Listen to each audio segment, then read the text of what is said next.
All right, so we're about to begin. I want to say a quick thank you again to everyone for showing up.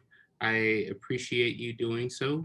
I'm sure you will find today to be extremely helpful, especially as you prepare your entry or continue your studies here at MedX. Today, we have a lovely person, Janice Huston from the HSIP office, and she's going to tell you about the requirements, tell you exactly how to, I guess, maneuver around all of the HSIP requirements. And I'm sure today will be informative. Towards the end, I will talk a little bit about the background check process. Um, but let's begin. Janice, are you ready? I'm ready. Yeah. So congratulations to everybody that's coming into the program. It's an exciting time, and I'm here to talk to you about your immunization and TB screening requirements. I'm going to pause throughout the presentation and take questions, but if you want to throw your questions into the chat, that's probably the easiest way to get questions answered. If you have really personal questions and you don't want to share them on the chat or have a conversation in front of everybody else, then you can email us at myshots@uw.edu. We're happy to answer your questions there as well. So welcome, and we're glad to have you here. So I'm going to just go over the presentation, the points of interest that we're going to talk about today. What's the purpose of HSIP and what services do we provide?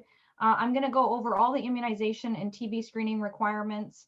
I'm also going to talk quite a bit about documentation requirements. So there are very specific documentation requirements that are needed, and it's important to submit these documentation requirements accurately. Otherwise, your submission will get rejected. Some of you have probably already experienced that. Talk about compliance tracking, who does the tracking, and then some tips in Castle Branch. We're going to end with, if we have time, talking about what do you do if you have a bloodborne pathogen exposure. HSIP can assist with uncovered medical costs that are not covered by your insurance. And if we have time, I'll go over that. If we're running out of time, though, the information will be helpful to you. And so it's here on this PowerPoint. It may not be relevant to several of you if you don't end up having a bloodborne pathogen potential exposure.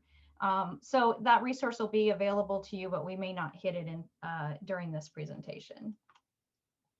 So why do you have HSIP requirements? And the reason that you do is really to keep yourself safe and to keep your clients and patients safe, and to prevent diseases that can be spread between you. And so your program and every program of health sciences that participate in HSIP, what's happening is we're satisfying the affiliation agreement between the university and your practicum sites. And that affiliation agreement says that our students going into those practicum sites will meet the immunization and TB screening requirements as set by the CDC. So we follow CDC guidelines for healthcare professionals. And so if you are curious about that and what that means, you can look that up. But that can sometimes be different than what your state follows, or what your clinical sites specifically follow. So it's important that you understand that HSIP follows CDC guidelines for healthcare professionals. And then what services do we provide? The number one service that we provide is we answer all your questions about how to meet those immunization requirements. And then we can also help you with identifying healthcare resources for where you can go to meet those requirements.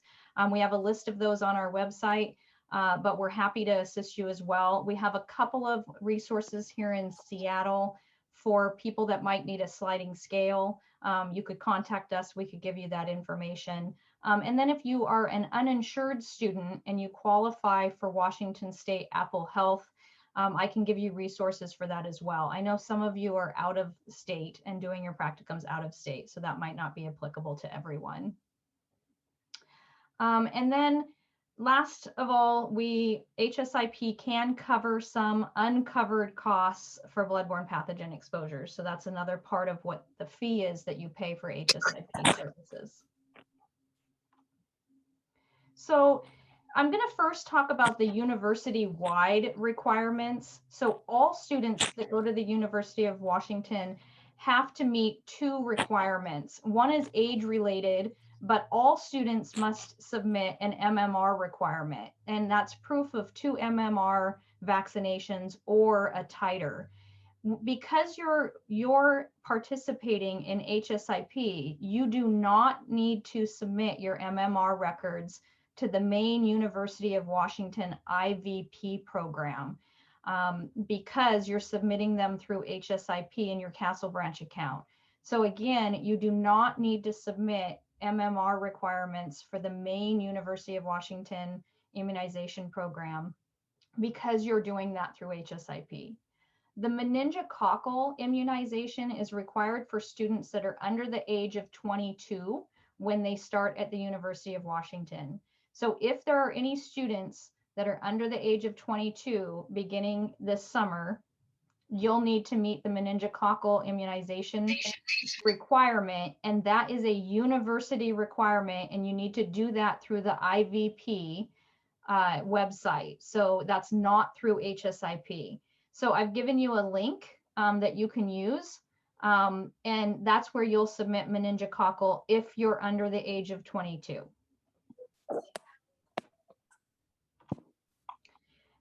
In your Castle Branch account, under the very first requirement, there is this form, 2-page form, and this is a checklist of all the requirements that you need to do for immunizations and TB screening. I highly, highly recommend that you print off these 2 sheets and take them with you to your physician's appointments. It's really important that the titers especially are ordered specifically for the titer that we need. And so it's really important to take this sheet with you so that you don't have the wrong titer drawn. But it's a really helpful cheat sheet if you have several requirements that you don't have a history of, and you need to get a lot of these met, then take the forms with you. This is the basic overview of what you need, and then I'm going to go into more depth for the Hep B and the TB screening requirement. The childhood vaccinations, which is a polio vaccine series and a tetanus series, Tdap series, you're allowed to attest that you had those. You just click a button saying, yes, I've had those as a child. If you have not had those as a child, then you should contact HSIP by email, and we'll go ahead and help you get information about how do you make up those vaccinations that you didn't have in childhood. They're abbreviated series for those, and so we can help you with that. Otherwise, you get to just attest that you had those, and that satisfies that requirement. The next requirement is a Tdap requirement, and that's an adult vaccination. That adult vaccination has to be renewed every 10 years. So you need to submit a Tdap within the past 10 years, or you can submit just a TD, which is tetanus only, within the past 10 years, but it has to be accompanied by a Tdap at least once in your lifetime after 2005, when the Tdap came out. So again, it's either or. It's either a Tdap within the past 10 years or a basic tetanus within the past 10 years, accompanied by a Tdap vaccination sometime after 2005.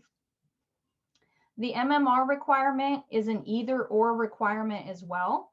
You either submit an MMR IgG titer, has to be a positive titer because positive means that you have immunity, and each component in the MMR has to be a separate titer.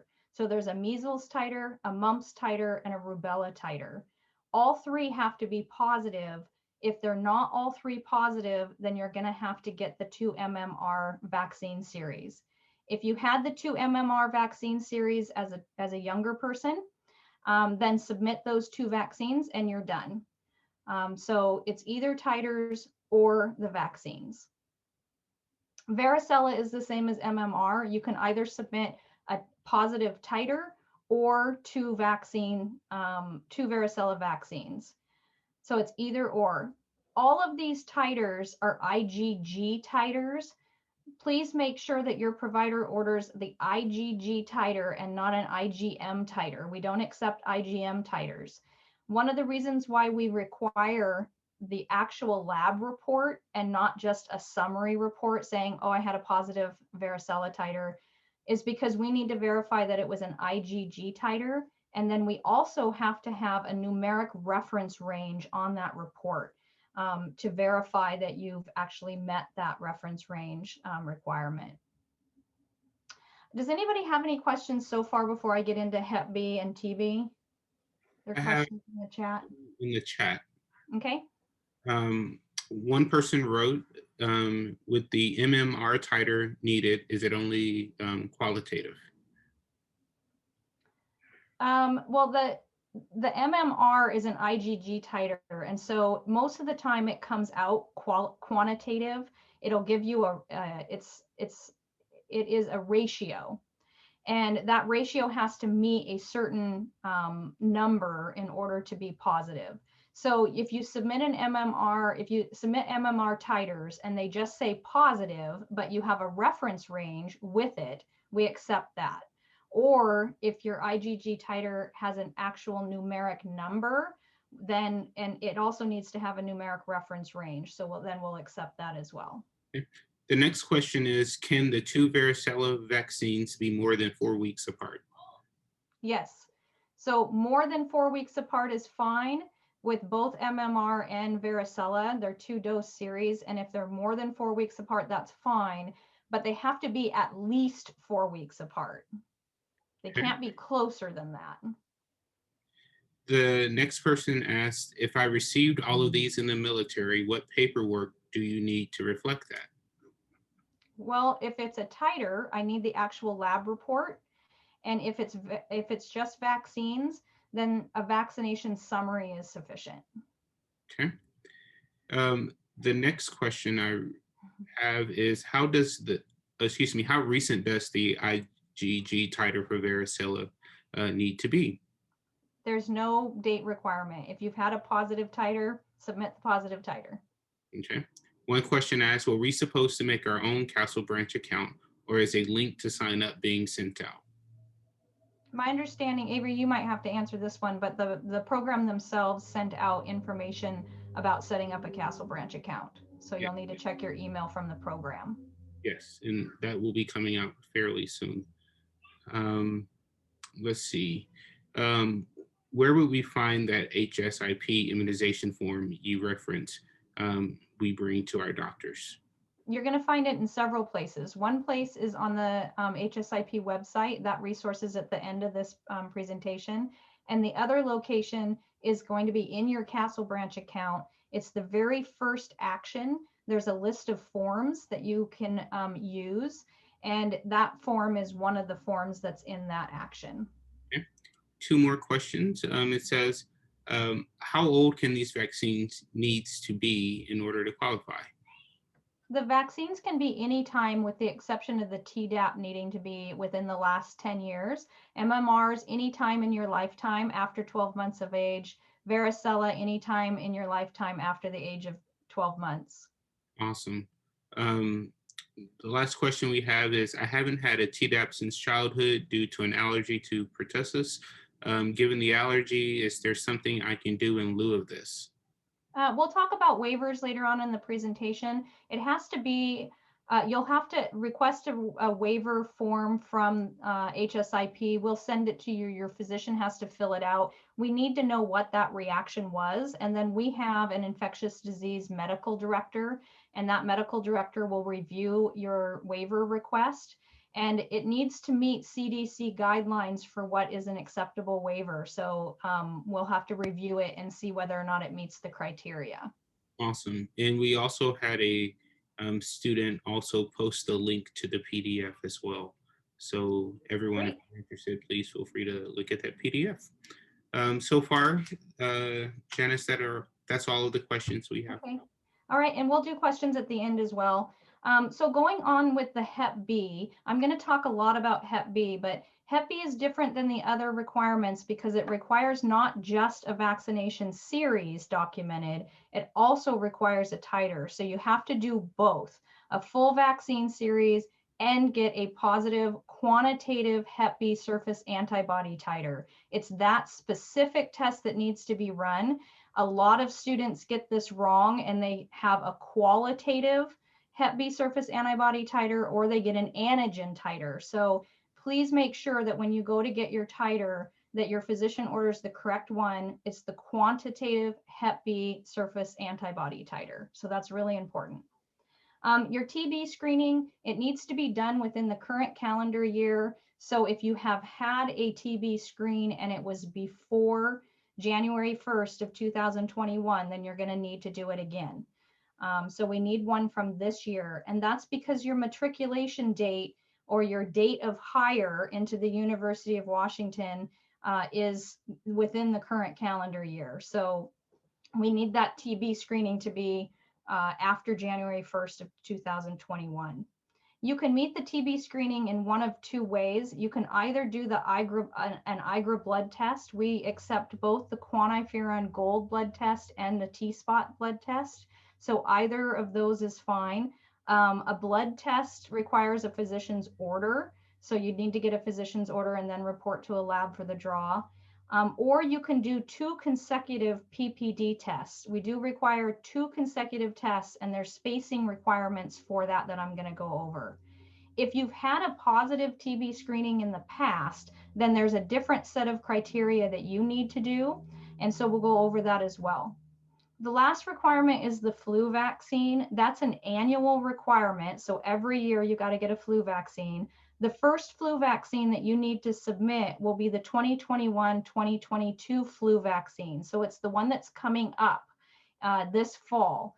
That action you won't see in your Castle Branch account until we get closer to the flu season, because we don't want students getting worried that they haven't submitted something and it says incomplete in their account. So that will populate in the very beginning of August, and then you'll be prompted to submit a 2021-2022 flu vaccine. So let's talk about hepatitis B vaccination series. So like I said, you have to do both a full vaccine series and get a positive quantitative Hep B surface antibody titer for submission.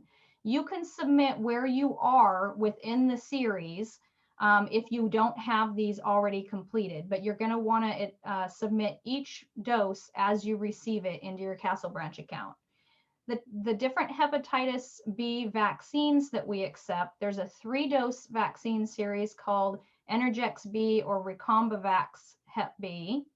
That is a 3-dose series, or you can do a 2-dose series, which is the Heplisav B 2-dose series. So the 2-dose series is this specific Hep B vaccine, specifically the Heplisav B. Then it's important that you know that the vaccine series must be submitted prior to or with the titer. If you submit a titer first, it'll get rejected and you'll be told that you need to submit the vaccine series before a titer will be accepted. Documentation of the vaccine series. Oh, I'm sorry. If you have an undocumented vaccine series, that means you don't have documentation available to you to submit, then you do have to repeat the series again. We have to have documentation of your Hep B vaccine series. Hep B vaccines are very, very safe. It doesn't hurt you to get more than one series. And per CDC guidelines, we have to have documented vaccine series and the titer. So a titer alone is not enough. We have to have the vaccine series. So if you can't find your old vaccination records, you are going to have to repeat the series. And if you do have to repeat the series, I would recommend getting the 2-dose Heplisav B, and that is available through UW Hall Health. A lot of providers do not have this vaccine available, and you have to do the 3-dose series, but the 3-dose series takes 6 months to complete, whereas the Heplisav B is done in 2 months, and then you'll have to get a titer after that. If you happen to have pregnancy as a potential issue around your vaccinations, please know that the hepatitis B3 dose series, so these Energex B and Recombavax Hep B, those are safe during pregnancy. There is not enough information on the Heplisav B and pregnancy, and so we don't recommend that vaccine for people that are pregnant, just due to the lack of evidence.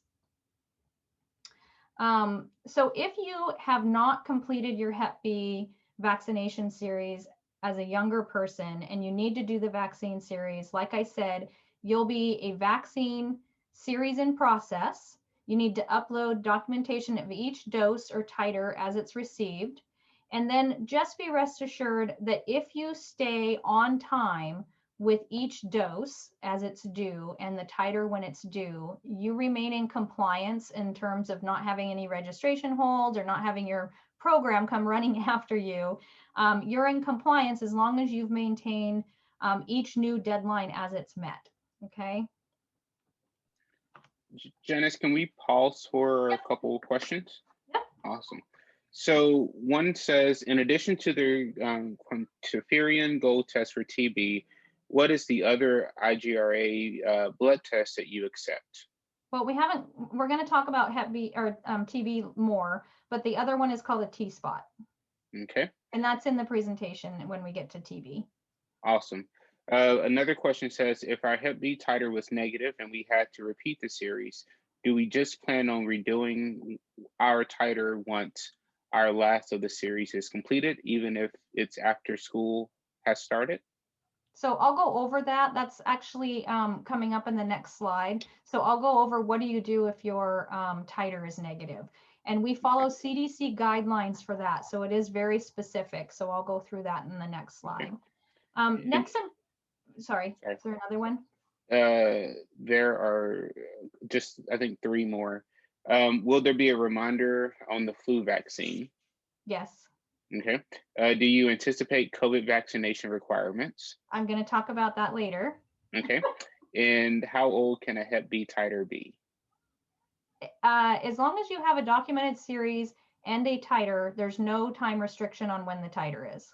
Awesome. So, but it does have to be a quantitative Hep B surface antibody titer, which means that it has to come with a reference range. So a lot of times people get a qualitative Hep B surface antibody titer. And so if your lab report doesn't have a numeric reference range, then you're going to have to get it drawn again and get this specific test. We have to have the reference range.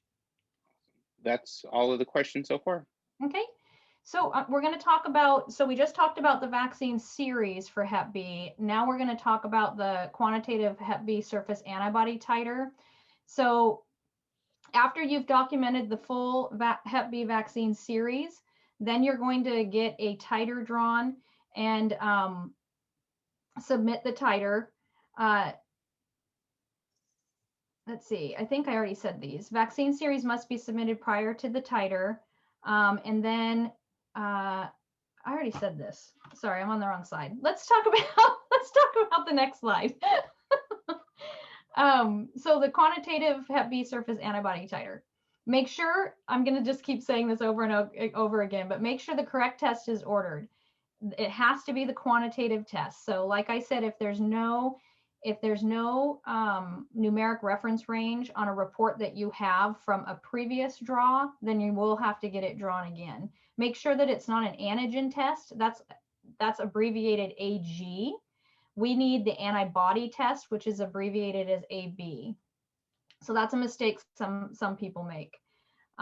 If you're just now completing the vaccination series, then you can't get your titer until at least 4 weeks after the last dose. So that's for people that are just now going into their vaccination series. You can't get that titer drawn until 4 weeks after the final dose.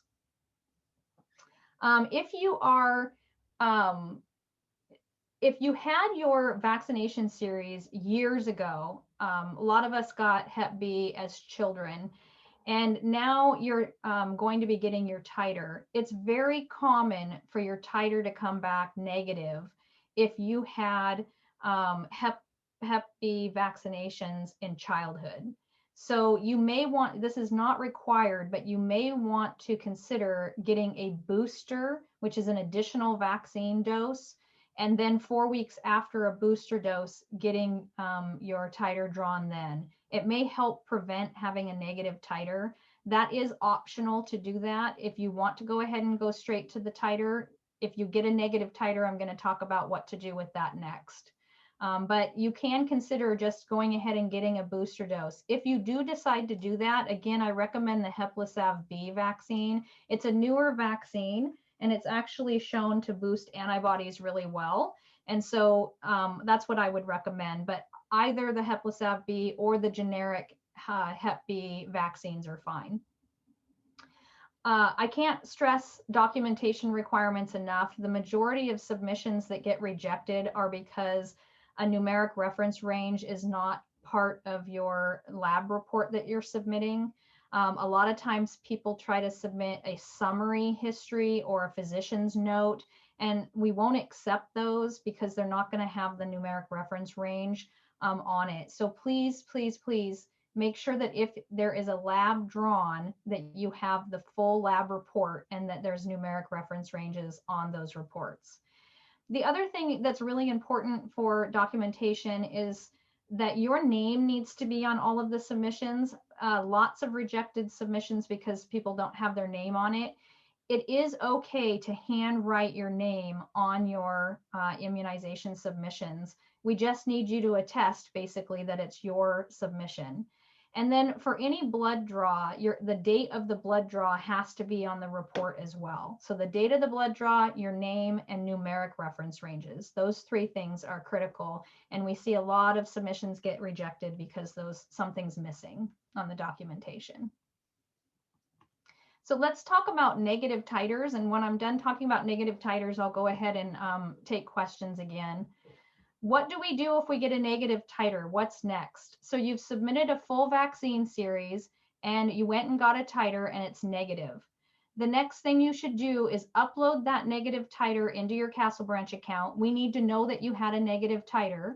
Then a new action will populate in your Castle Branch account with new instructions. So make sure that you each time you submit something, there'll be new instructions and a new action that's populated if there's something that you need to do.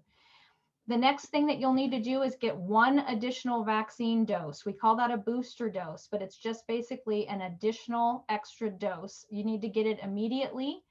Again, I recommend the Hepatitis B vaccine, but either Hepatitis B or a generic Hep B is fine. And then 4 weeks later, you're going to get a repeat titer. Please do not get a full second Hep B series. That's not required. That's not needed unless the repeat titer is negative. So most of the time, the booster dose is enough. You get a repeat titer and you're good to go. What happens though if after your booster dose and your repeat titer is negative again? Submit that negative titer into your Castle Branch account. And then you do have to complete a full second Hep B series. The booster dose does count as the first dose in the second series that you're receiving. So that first booster dose does count as dose 1. If you're getting the Hepatitis vaccines, then you only need a second dose. If you're getting the generic Hep B vaccines, then you'll need a dose 2 and a dose 3. When those are due, will show up in your Castle Branch account. But basically, dose 2 for either is due 4 weeks after dose 1, 1 month after dose 1. And the dose 3 on the generic Hep B is due 6 weeks after dose 1, or at least 8 weeks after dose 2, whichever is longer. And then you'll get one final titer 4 weeks after the last dose of the second series. If that titer is still negative, you're done receiving shots and we record you as a non-responder. A non-responder means that you don't show antibodies against hepatitis B. That doesn't mean you might not have immunity against Hep B. It means that we can't document that you have immunity. And that's really important because if you have a blood-borne pathogen exposure to somebody that's positive for Hep B, your care will be different than somebody that automatically we know has immunity to Hep B. So if you're a non-responder, there's a form that we need your provider to fill out. It's basically confirmation that your physician gave you instructions about the fact that you're a non-responder and what that means for you. And then we'll notify your program, and your program will actually notify your practicum sites that you're a Hep B non-responder. So I'm going to pause and take questions now because this is always a little complicated. Awesome, thank you. One person wrote, just to clarify, can a Hep B titer have a numeric value only, or does it need to include the reference range in addition to the numeric value? Has to have a numeric reference range. Okay. One person asked, for the MMR titers, do they need to be quantitative as well as in addition to the HB? Hep B titers. Yeah. Yeah, so sometimes a quantitative simply means that there's a numeric reference range. So the varicella and the MMR and the Hep B, you can have a result of positive or negative as long as there's a numeric reference range. So we'll accept the qualitative result only if there is a quantitative numeric reference range. So you may have a number as the titer result, but we need reference to what that number means for that lab, which is why we need the numeric reference range on the document that you submit. Okay. That's the key point, is that you have to have a numeric reference range. This person writes, my Hep B AB titer results have a reference range of greater than 1,000. My results state immune and greater than 1,000. Is that considered a quantitative reference range? No, that's a result. And so the reference range will read as immune greater than 9.9 or greater than 12 or greater than 11.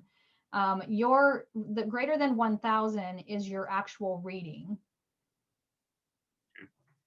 One person says, I have an individual compliance report from my employee health at my hospital that I work for with dates. If that doesn't have ranges, would that not be sufficient? That's correct. It's not sufficient. I need the actual lab report. Okay. So any blood work, you have to have a lab report to submit. You can't use a summary from a facility or a physician's note. We want the actual lab report. Okay. One person wrote, I had a negative Hep B titer and already had my second of 3 doses. Can I still repeat my titer before the 3rd dose? Yes. Okay. Yeah, when somebody continues on, sometimes physicians' offices will say, well, let's just give you a full second series. You know, I get why physicians maybe want to give somebody a full second series, but I'm telling you that it's a small number of people that after the booster dose don't test positive.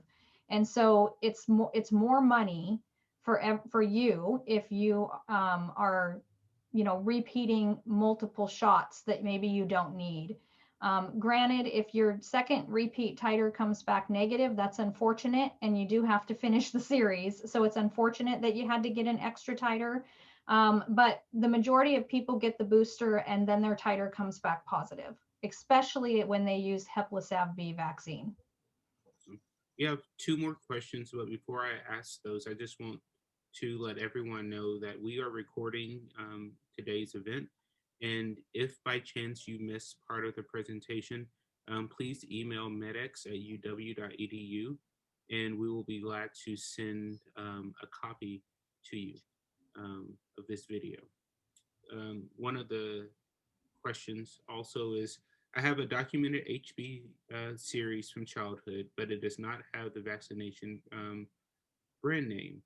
I did a titer, it was negative. Had a booster, and 4 weeks later had a positive titer. Is it okay to not have the vaccination name on the initial series? Yes. If you don't have the vaccine name on the initial series and it just says hepatitis B, it's the generic form. It's not Heplisab. Heplisab will always say Heplisab. The last question is the reference range on my lab report is blank, but below it states a recommended range from the CDC. Would this be sufficient?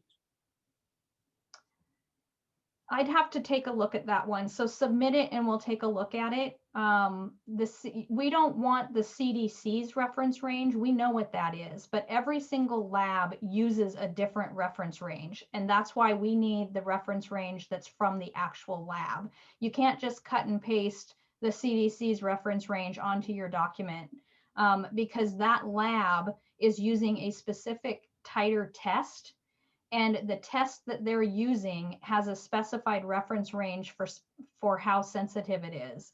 And so that reference range is important, and it's different based on different labs. It might be 9, it might be 9.9, it might be 10, it might be 11, it might be 12. So we do need the actual reference range that the lab that you're being drawn at is using to count you as positive or negative. We do not want the CDC's generic range. Okay. And I got a question, but this is, I guess, for me about when will they get information about Castle Branch and things like that. And the answer to that is very soon. One of the reasons why we held off on it is because we didn't want the incoming students submitting things that may not necessarily work. So we wanted you to be able to hear exactly what is required, ask those questions, and then start the ability to submit those things. Because I know from on our end, we would often get students who would, try to submit everything, and then summer comes, late summer comes, they're trying to move and all of that type of stuff, and then realize, oh, I can't get registered because I now have a hold and things like that. So we wanted to give everyone time to actually understand what the requirements are before we open that up. Janice, we just had a question come in, Mhm. and it said, I've had two non-immune Hep B, and both of them are not immune. What are my next steps? So if you've had 2 documented Hep B series and you've had a negative titer following the last dose of the second series, you're going to submit all of that into Castle Branch. The Castle Branch reviewers will reject it, but don't worry about that because HSIP, my service, will review all rejected items and we'll reload it. We'll override and reload it. But we need to document all 6 doses or all 4 doses, depending on which vaccine you had. We need to document all of those in your Castle Branch account, followed by the last negative titer. And then we'll send you a non-responder paperwork, and you'll have that completed by your physician and sent back into us. And so you don't need to do any additional shots if you already know you're a non-responder, but we do need documentation of all 6 doses if you had the generic Hep B. I think we can continue. Yeah, okay. And you can always email my shots at uw.edu if you're not sure what to do. We'll help you. That's what we're here for. We're going to help you. Okay, we're done with questions? So far. Okay, let's move on. We're going to talk about what do you do if you know that you have past resolved Hep B infection or you are a known Hep B carrier. If those situations apply to you, the best thing to do is to email HSIP and we'll give you specific instructions on what to do. But if you've had hepatitis B in the past and it's now resolved hepatitis B infection, what you need to do is submit a different lab, but still with a numeric reference range. You need to actually submit 2 tests, sorry, the antibody titer, and you also need to submit an antigen titer. So you'll need to submit both of these 2 tests. If you're a Hep B carrier, then we have a letter that you need to have your provider fill out, and then you also need an antigen test, but it's the antigen test alone. You don't have to do a Hep B surface antibody titer, but you do have to do an antigen test. So these are very, very specific things for a very small group of people. Each year, out of 1,700 incoming students that we're looking at, we maybe have 2 at the most that fit into one of these two categories. So if you're not sure, then you you don't have a past history of infection and you're not a carrier. If you're not sure what to do, if you have had Hep B in the past, then contact us and we'll help you through that. So TB screening is next. If you have previously tested negative on all TB screens in the past, or you've never had TB screening, then you need to do either an IGRA blood test, and that's a blood draw. We accept both the quantiferin TB gold test or a test called a T-spot. Either of those blood tests are fine. If you are somebody that has a history of BCG immunization, and BCG immunization is frequently given in a lot of countries. The countries that it generally is not given in are the US, Canada, Australia, New Zealand, and Northern or Western Europe. But if you are coming from a country or you had immunizations as a child in another country other than these countries, you may have had the BCG vaccine for TB. If you did have that vaccine, then we prefer that you get an IGRA blood test, one of these two blood tests, rather than doing the PPD. The PPD skin test can actually come back as a false positive if you've had the vaccine. So if you have had the vaccine, please get the IGRA blood test as your TB screening. The documentation required on a blood test, again, you need to have the lab report with the numeric values. That is required. So summaries aren't accepted. Make sure that your name and the date of the blood draw are on all lab reports, so including the IGRA blood tests.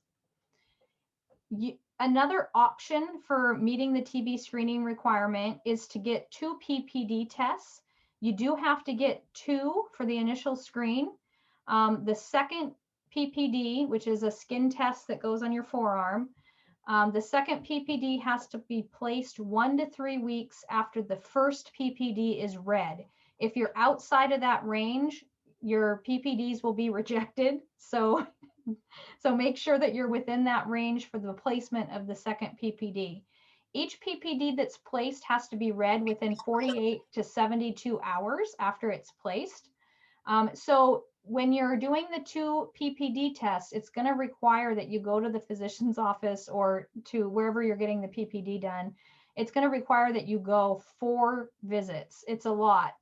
So if you don't want to do 4 visits, you may want to opt for the IGRA blood test instead. That's one visit to the lab, and then getting access to the report and submitting that. If you do want to do the 2 PPD tests, though, make sure that you submit both PPD tests into Castle Branch at the same time. We want both of them at the same time so that we can verify that the second one was placed 1 to 3 weeks after the first one was read. So don't submit one PPD test and then later want to submit the next one. We're going to need them both together in the same submission. Otherwise, it'll be rejected. The documentation requirements for the 2 PPD tests, this is really important. You have to have your name. You have to have the date the PPD was placed. You have to have the date the PPD was read, so 2 different dates, and then you have to have the results in millimeters. All of that has to be on the documentation. We do have an optional UW documentation form, which is in your Castle Branch account under that very first action where all the forms are listed. There is a documentation form for PPDs to make sure that all of these documentation requirements are included before you submit your PPD tests.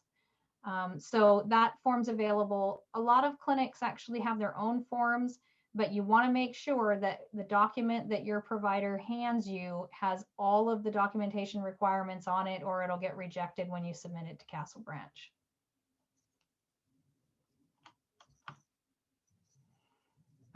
So what do you do if you've had a previous TB screening test that was positive?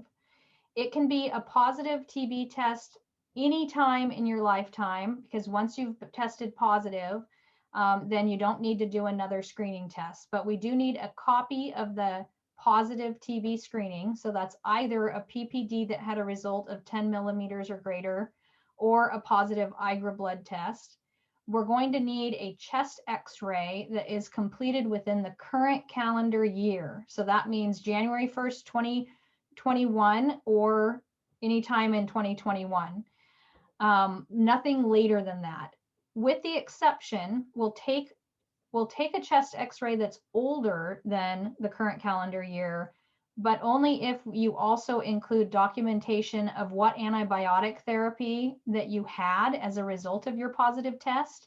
And we would need what medications you received and the dates that you received it in. So it's usually a 6-month course. It's either 1 or 2 medications, and we would need documentation of that in order to accept a chest x-ray that's older.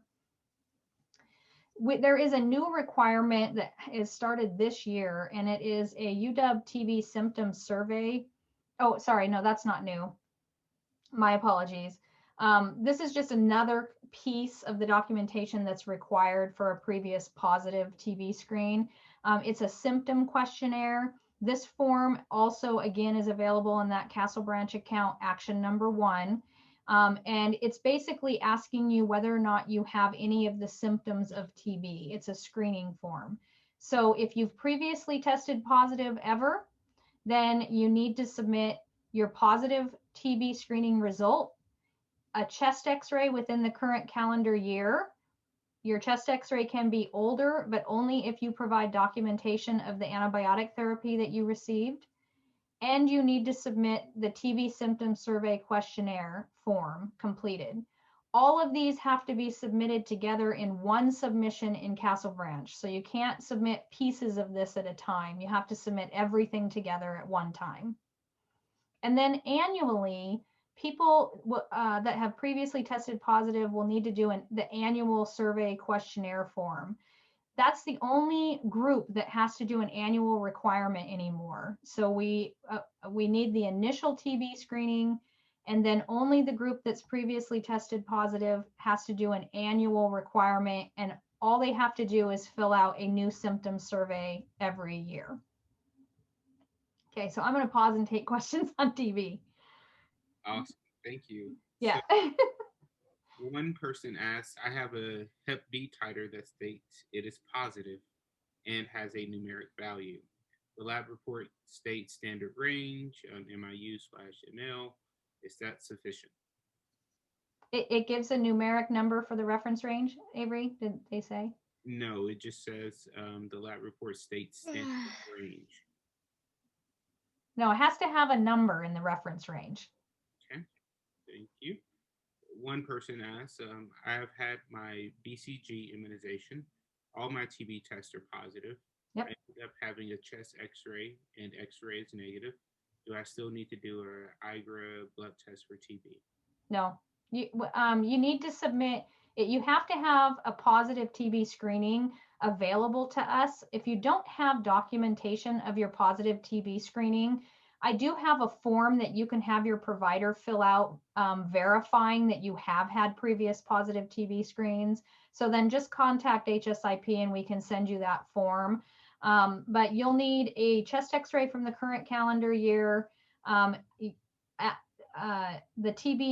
actual positive TB screen, and the symptom survey questionnaire completed, all 3. Okay. The last question says, what's the best way to obtain lab results? Calling the facility we obtained the vaccine/titer. I know when I got the vaccine and where, but I have no lab reports. Whoever did your blood draw, I would go back to the office that did the blood draw. Okay. And the last thing is just a message to everyone about MedX Class 55. Pretty much join the Facebook group. That's all. Great. Yep. All right, so moving on, the flu vaccine. So again, the first flu vaccine that you'll need to submit is the 2021-2022 season. So this coming fall, the flu vaccine becomes available sometime in the beginning of August. A lot of providers do not get their flu vaccine in until mid-September. So this is important because your flu vaccine will be due by September 10th. And so Please be aware that pharmacies get their vaccine, their flu vaccine, much earlier than your provider necessarily will. And so if your provider has not gotten the flu vaccine in yet and your flu vaccine is due by September 10th, then what I recommend that you do is going to your local pharmacy. So Bartell's, Rite Aid, CVS, they all got their flu vaccines in early August last year. So if your provider doesn't have it available, please make sure that you get it at a local pharmacy. The local pharmacies take almost all types of insurance, and so you still won't actually receive a bill for your flu vaccine if you're covered with your insurance. You can check that when you call to schedule an appointment for the flu vaccine. August 1st is when you're going to see that flu vaccine action populate in Castle Branch. You won't see it until August 1st. It'll populate as an action in your Castle Branch account. And then Castle Branch will start sending you reminders that it's due. You'll get automated messages from Castle Branch for any requirement that's due that's coming up other than your initial requirements. If you have a renewal that's coming up, you'll get a reminder at 60 days, at 30 days, at 21 days, and then weekly thereafter until the action is completed. So Castle Branch does send automated reminders to the email address that you use when you set up your account. We very much want you to use your UW email account rather than a personal email, so that the Castle Branch automated messages go to your UW account, and also so that when HSIP wants to email you, that we have your UW email readily accessible.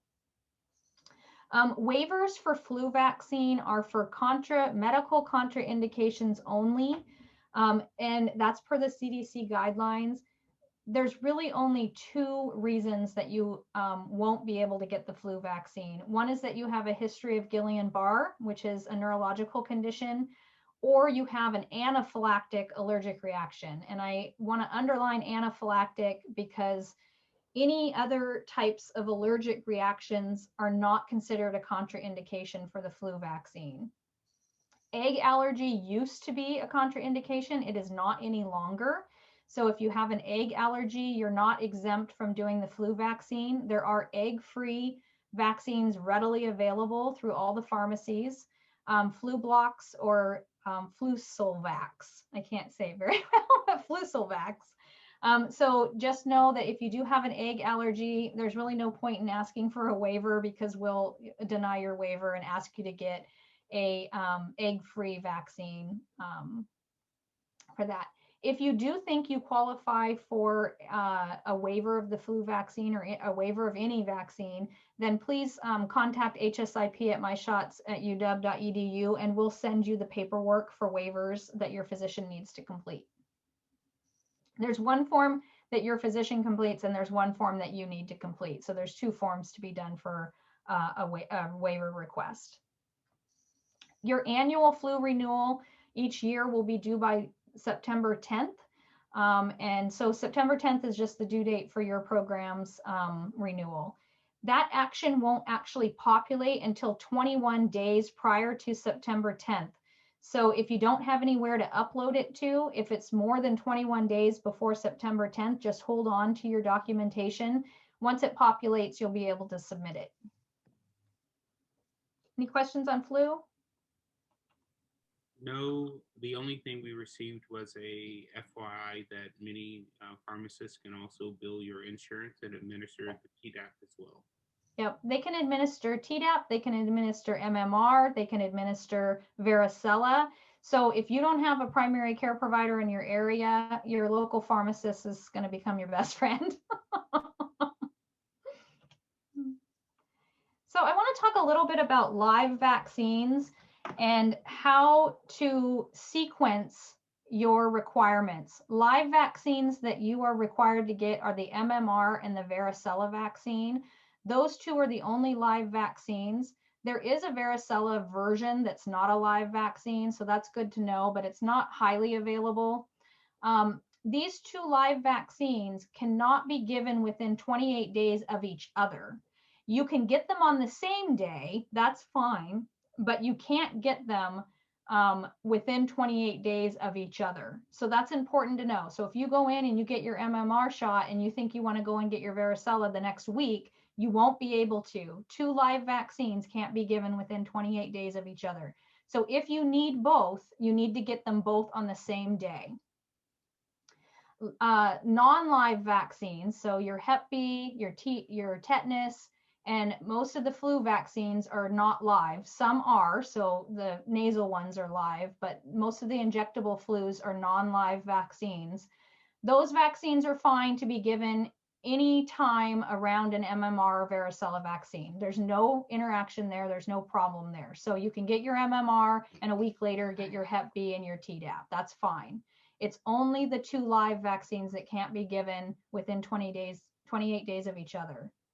Titers are fine. You can have them drawn irregardless of when live vaccines are given. So there's no contraindication there.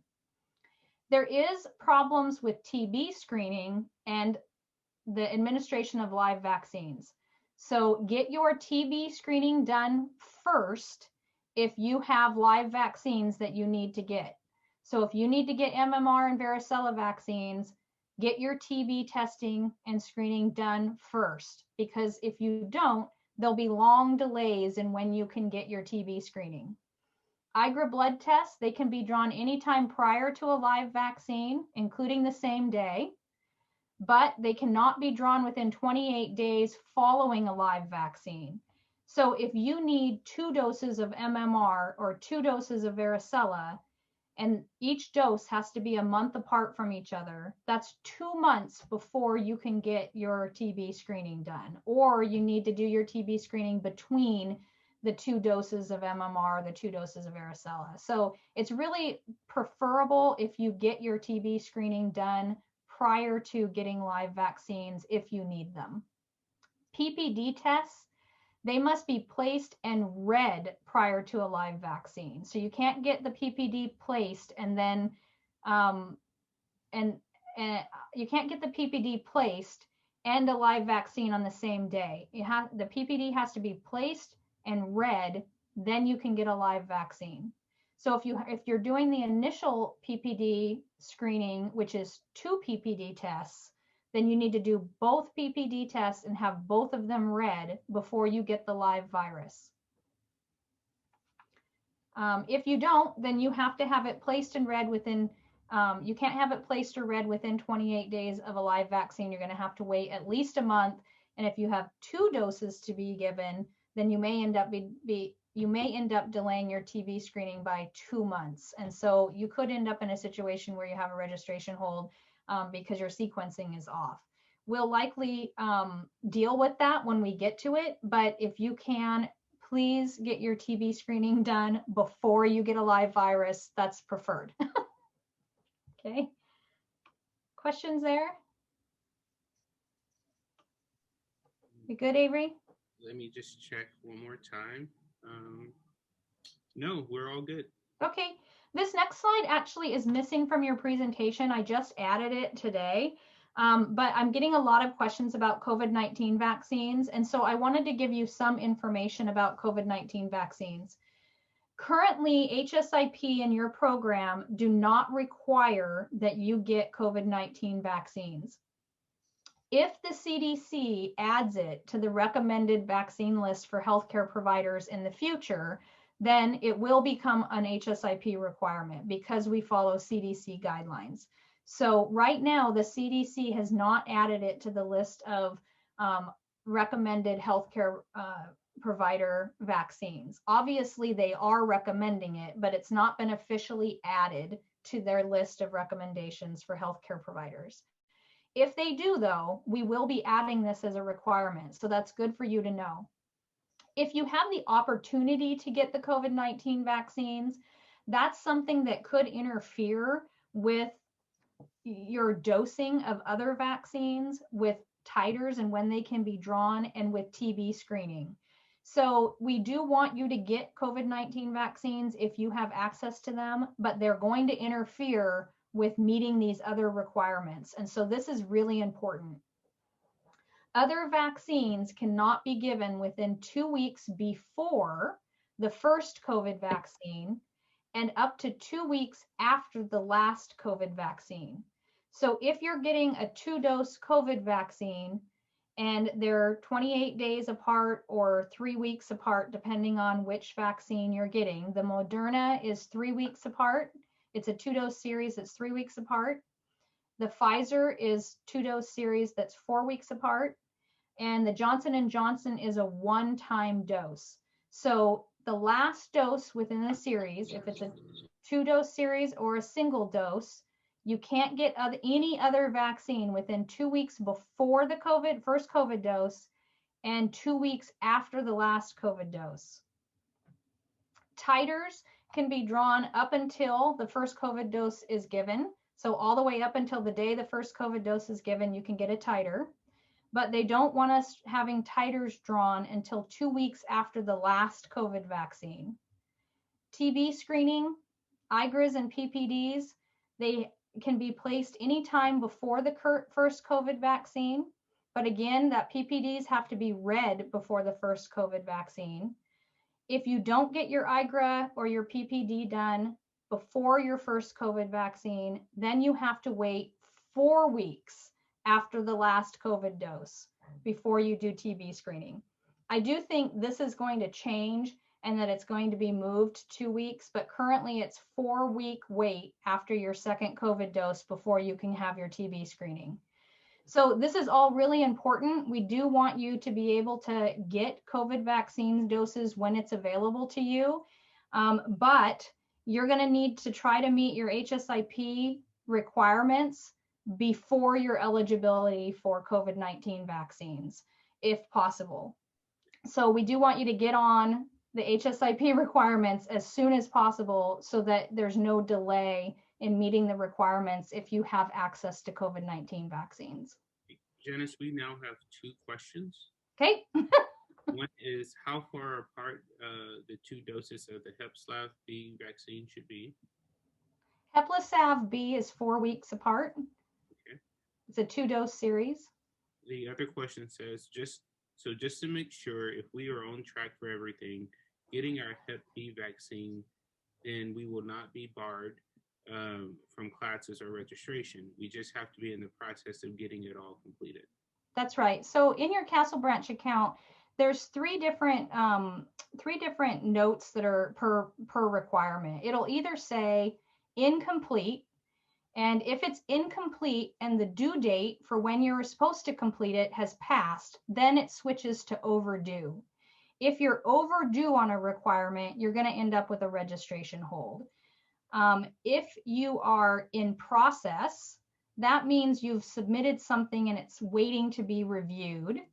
And if it says rejected, then if it's not overdue, then you won't have a hold. But most of the time rejected items means that you submitted something and it was rejected for some reason. If your due date for that submission has passed, then you're overdue, and that's when you'll have a registration hold.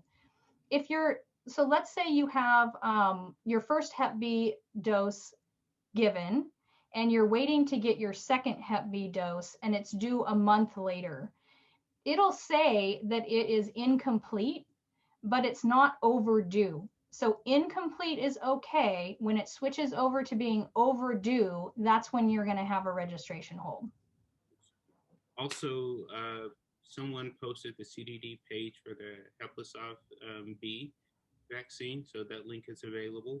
And again, just as a reminder, today recording will be available. Just email medics@uw.edu and a member of our team will send it out to you. Will UW update us if there are changes to the time we have to wait for TB screenings after our last COVID shot? Yes, so I will notify the programs and the programs will email all of their students, letting them know that there's updated CDC guidelines for vaccines, titers, and TB screening in relation to COVID vaccines. Okay. We just got a question again. It says if we had a positive titer that drawn by our PCP within 2 weeks after the second COVID dose, will this cause a problem with HSIP, or is this just the CDC recommendation at this time? It depends on which titer you had, but if you got a positive titer, if you got a positive titer and it was within the 2-week window after a COVID vaccine, submit it anyway. What they're concerned about is that you will have a false negative. So if you got a positive, you're okay. Okay. That's all of the questions at this time. Okay, I'm gonna try to move through this quicker because we're already over time. I've talked about these, but this page is really important. If you're not sure about what documentation is required, please refer to this reference for what needs to be included in your documentation so it doesn't get rejected. Compliance tracking, basically we've talked about this as well, but your program is monitoring your compliance and making sure that you're compliant. They will potentially pull you from clinical rotations if you are not meeting the immunization requirements. So please be aware of that and just stay up to date with your requirements. What HSIP does is we handle registration holds based on your compliance, but your program will handle whether or not you can participate in practicums based on your compliance. So that's important. Again, it's only if you're overdue in a series, not if you're just waiting to get the next dose. If you have questions, though, make sure you email us. We're happy to review with you what to submit. This is some tips in your Castle Branch account. Once you get access to your accounts, you'll be able to see that this is what your desktop looks like. These little plus signs right here provide drop down, and this is the University of Washington forms I was telling you about. That checklist is located here, and so are any optional forms that you might need to use. And so is the TB symptom survey for people that have tested positive for their TB screening. That extra form that you need is in here as well. So make sure that you read the directions under each drop down. It'll tell you exactly what you need to do and what you need to submit. The document center here, you can upload documents to the document center, but if you do, HSIP and your administrators can't see those documents. This is for your personal use only. That's important for you to know. So if you upload into your document center, we can't see the submission. Under each drop down, there is a way to upload under each action. Frequently asked questions video library within Castle Branch. There is information and how-tos in the video library. Like if you're not sure how to submit, how to upload, then there's a quick reference video library for you to use in Castle Branch. So that's really handy as well. When you click on the drop down, this is what you'll see. These are the instructions. So if you are submitting Hep B, it'll say both are required, the Hep B series and the titer. It gives you the name of the titer here, talks about if you're in series and process, what to do if you have a negative titer, acceptable documentation. So the documentation requirements are listed as well. The note to reviewers has to do with the Castle Branch reviewers that are looking at your submission, when they should accept it, when they should reject it. So these are instructions for Castle Branch. The due date of the item is up here. That due date, this action to upload is down here. The action to upload will not populate until 21 days before your due date for the action. So all of these will populate when you're new coming in, but if you have a renewal, like the flu renewal, it won't populate an ability to upload until after 21 days before your due date. I highly recommend that you upload from your computer or flash drive. You can also try to upload from My Documents. That's the My Document Center that I showed you on the other page. But why upload them twice? It's up to you, but you can do that if you want. There is an ability to download by fax or mail. I don't recommend this. People have a horrible time using this link, so I would just upload from your computer or flash drive is the best option. If your submission is rejected, Castle Branch will actually list the rejection reason for you next to the action. And so if you get a rejection notice in your email, go to your Castle Branch account, read the reason for rejection. If you still don't understand the reason for rejection, then contact HSIP. Usually HSIP emails students. We get a list of students who had rejected items submitted. And so Rosemary and I will actually review that list and email students and try to help them figure out why their submission was rejected and what they need to do. If you need to print an immunization summary from Castle Branch, here's instructions on how to do that. Sometimes you just want a summary from your Castle Branch account. And if you have a bloodborne pathogen exposure, potential exposure, these are the instructions on what to do next. Obviously, you're going to follow bloodborne pathogen exposure protocols at your practicum site. You can be evaluated through Employee Health Center at your practicum site or through the emergency room. But make sure that any provider you see understands that this injury is not related to an on-the-job injury. It does not qualify for labor and industry claims. And if you don't make sure that they understand that you're a student and that you don't fall under L&I, your insurance may not pay for the bills. So that's really important. If you have an injury on during clinical, it is not an on-the-job injury. You're not considered an employee of the UW, and you're not an employee at the practicum site that you're in. You're a student, and so there's no labor and industry claims for students. If you have an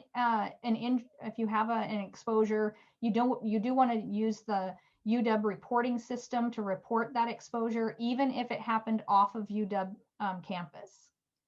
And then once your insurance is billed for the expenses, if you have an exposure, then you can submit any billing that was not covered by your insurance for HSIP to assist with paying.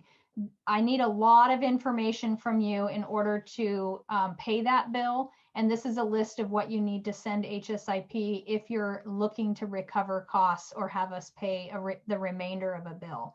Please, please, please make sure that you have insurance. If you don't have insurance and you might be eligible for Apple Health in Washington State, I can help direct you to the website to figure out how to sign up for Apple Health here in Washington State. But it is really important to have health insurance while you're a student. Fees, there is a one-time initial fee for creating a Castle Branch account that is $35. You'll pay that fee when you set up your Castle Branch account. There are also HSIP fees. There's an annual fee, and that is divided between the number of quarters that you go in your program, and then you pay that quarterly through the registrar's office. So you'll see that on your tuition billing statement, and it'll say HSIP fee. So if you have questions about that, there is a link to the HSIP fees on our website, and you can look at what those fees are. Here are all the website resources. So this is the HSIP website link. The HSIP requirements checklist that's helpful to take to your healthcare provider is at this website. There's also a list of healthcare resources. So where can you go to get immunizations and TB screening? If you're near UW main campus, we highly recommend that you use Hall Health on the Seattle UW campus. If you're near here, they can help you with all of your immunization and TB screening needs. If you need to email HSIP, that's myshots@uw.edu. And Castle Branch customer service number is here. I highly recommend that you call them only for technical issues. If you can't get something uploaded, if you need to make a change to a demographic that you entered incorrectly, any technical issue. If you have a question about a rejected submission, or you have a question about the requirement itself, then please email myshots@uw.edu. We're better at assisting you than Castle Branch is about how to meet your requirements. All right, that's it. That was a lot. Thank you so much, Janice. We have one more question before we let you go. The question is, can we still go to Hall Health if we haven't started the program yet? As long as you have a UW ID number, you can start using Hall Health. Okay. Um, Going back to flu vaccines, if we had a flu vaccine early 2001, will this be accepted for the 2021-2022 season? No. So the flu vaccine for 2021, 2022 doesn't come out until August. So it has to be one that's August or after. Awesome. Well, Janice, I really want to say thank you so Yeah. much. I know that this was long, but it was extremely informative, even for myself to hear. Yeah. I cannot say thank you enough. Yeah, no problem. And, we are so available to help if you have questions. It is very complicated. We are very specific about what you need to submit. I know it can be frustrating, but if you just email us, we'll help you work through it. If you're having trouble getting the correct documents, we can try to, direct you to the right resource for getting those. Lab reports are sometimes hard to get. I understand that. But if you can't get it through your provider, then whoever ran the test, LabQuest or LabCorp, you can get your lab reports directly from the person that drew the blood and not just your provider who got the results. So we can help you triage that. Awesome. I just want to make a quick announcement about background checks because they too will be using the Castle Branch system. So I want to let everyone know, including our current students. Our current students may already have access. Well, it may already appear in terms of the background check on Castle Branch, but we're going to ask that you hold off just for a moment on that until you get the official email from the Admissions and Student Services office. But for our incoming students, in the coming actually days, we will be sending out some information about how to actually register for Castle Branch. And the information so far is pretty self-explanatory in terms of actually how to complete the background check. We ask that the background check is completed before May 1st. And again, hopefully there shouldn't be any issues with that. But if there are, please feel free to reach out to us, medex@uw.edu. Um, Janice, we have one question which asks, is it a way to recover a Castle Branch account that was used in the past? So we started using Castle Branch in 2018. And so we can assist you with pulling records off of an archived Castle Branch account. If you had a Castle Branch account outside of the University of Washington system, then that's a separate account that some other entity purchased. And so it has to be a UW account in order for us to unarchive it. So if it's a UW account, yes, we have access to unarchiving those accounts. We can pull information off of those accounts. If you want information about that, then email me directly. My email is jhutso@uw.edu because I can actually verify whether or not you have previous accounts. And if you do, I can help send you the information that was uploaded previously, but it has to be a UW account. I also want to just say that your background check through Castle Branch is a separate purchase from your immunization account. And so there will be two accounts that you have to create in Castle Branch. You do have the option of merging those two accounts so that you can see all of the information that's due for you under one login. If you want to merge your two accounts, you need to contact Castle Branch for that. And I would just simply email them. There's an email available. Once you log into Castle Branch, there's an email available at the very top of the screen. And if you email them and ask them to merge your two accounts, then you'll only have to log into one location to look to see what's due next for both accounts. But each account does have to be purchased separately. All right. And with that, we will end this. And I would say again, um, if you are a Seattle student, please join the Facebook that came into the chat. And I imagine, just as always, all of the other campuses would have an incoming student Facebook um, account as well. So please feel free to look that up. If you have any questions regarding admissions to student services, please feel free to send us an email, medex@uw.edu. Welcome aboard, everyone, and congratulations. Congratulations. Yeah. Yeah. Congratulations to the current students who are continuing in the process. We know how hard adult medicine is, but you made it. Have a great night. Be well.